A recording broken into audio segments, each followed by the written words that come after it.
இன்னைக்கு ஒரு சந்தோஷமான தினம். ஒரு நீதிபதி எப்படி இருக்கணும்னா, சமன் செய்து சீர்தூக்கும் கோல் போல் அமைந்து ஒரு பால் கோடாமை சான்றோருக்கு அணின்னு ரொம்ப அழகா வள்ளுவர் சொன்னார். இன்னைக்கு திருப்பரங்குன்றம் தீபத்தூண் உடைய தீர்ப்பை வழங்கியிருக்காங்க.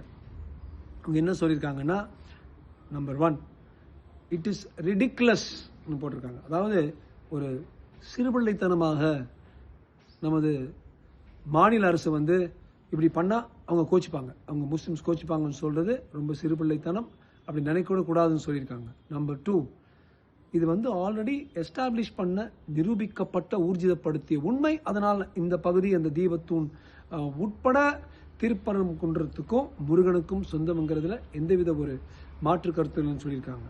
3வது, யார் வேணா 1000 பேர் போய் ஏற்றிக்கலாம்லாம் சொல்லலை, கலட்டாயிடும். தேவஸ்தானம் உங்களுக்கு வேணுமா, தேவஸ்தானம் இருக்கு, அவங்க போய் ஏற்றி விரட்டும். அது ரொம்ப ஒரு நியாயமான ஒரு கருத்து. Not open to public. நான் ஒரு ஹிந்து, நான் போய் லைட் பண்ணுறேன் அப்படிலாம் இல்லை. தேவஸ்தானம் பண்ண முடியும். எப்போ பண்ண முடியும்? கார்த்திகை தீபம் அந்த நாள் அன்னைக்கு மட்டும், அந்த திருநாள் அன்னைக்கு மட்டும் பண்ணலான்னு ஒரு மாதிரி ஒரு நல்ல ஒரு ஈக்வானிமிட்டி இருக்குது, ஒரு ஈக்விட்டபிலிட்டி இருக்குது, ஒரு ஈக்விபாய்ஸ் இருக்குது. நடுநிலைமைக்கு ஒரு உதாரணமாக, ஒரு எடுத்துக்காட்டாக இருக்கின்றது இது. நான் கடைசி பகுதி நான் என்ன சொல்கிறேன்னா, இதை நம்ம அறநிலை அமைச்சகம் திருப்பியும் நாங்கள் இது உச்ச நீதி கட்டத்துக்கு எடுத்துகிட்டு போகிறோம், இங்கே உச்ச நீதிமன்றத்துக்கு எடுத்துகிட்டு போகிறோம்னு சொல்லாமல், நான் பிடித்த முயலுக்கு 3 கால்னு சொல்லாமல், சிறுபிள்ளைத்தனமாக சண்டை போடாமல் நடந்துச்சு. ஒரு சிலர் மக்களுக்கு ஒன்று கேட்டாங்க, அது பண்ணிட்டாங்க.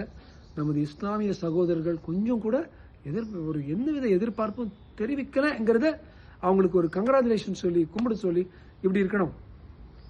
தயவு செய்து இதை திருப்பியும் இழுத்துக்கிட்டே போனால் கூட அங்கே கூட அறநிலைத்துறையுடைய மூக்கு உடைய போகுதுன்னு சொல்கிறேன்.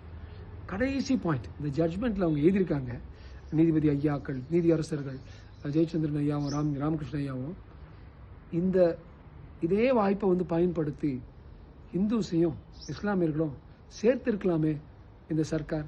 நாங்க பண்றாங்க, உங்களுக்கு ஆட்சேபம் இருக்கா? இல்லை, இவங்க பண்றாங்க தர்கா, ஆட்சேபம் இல்லை, சேர்ந்து ஒன்னா கூடி வாழுங்க பாரத விலாசம் சொல்றதுக்கு பதிலாக இதை பயன்படுத்தி ஒரு பிரிவினைவாத அரசியல் செய்யறாங்க.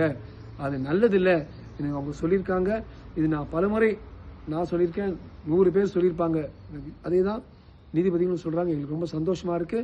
ஸோ எல்லாரும் ஒன்னா கூடி, இந்துஸ் மட்டும் இல்லை, இஸ்லாமியர்கள் மட்டும் இல்லை, கிறிஸ்துவர்கள் மட்டும் இல்லை, நாம ஒன்று கூடி அரசியல் இல்லாம வாழ்வோம். அதுக்கு இந்த நீதிபதிகள் கொடுத்த தீர்வு அதுக்கு ஒரு வழிகாட்டியா இருக்குதுன்னு சொல்லி, ஜெய்ஹிந்த்.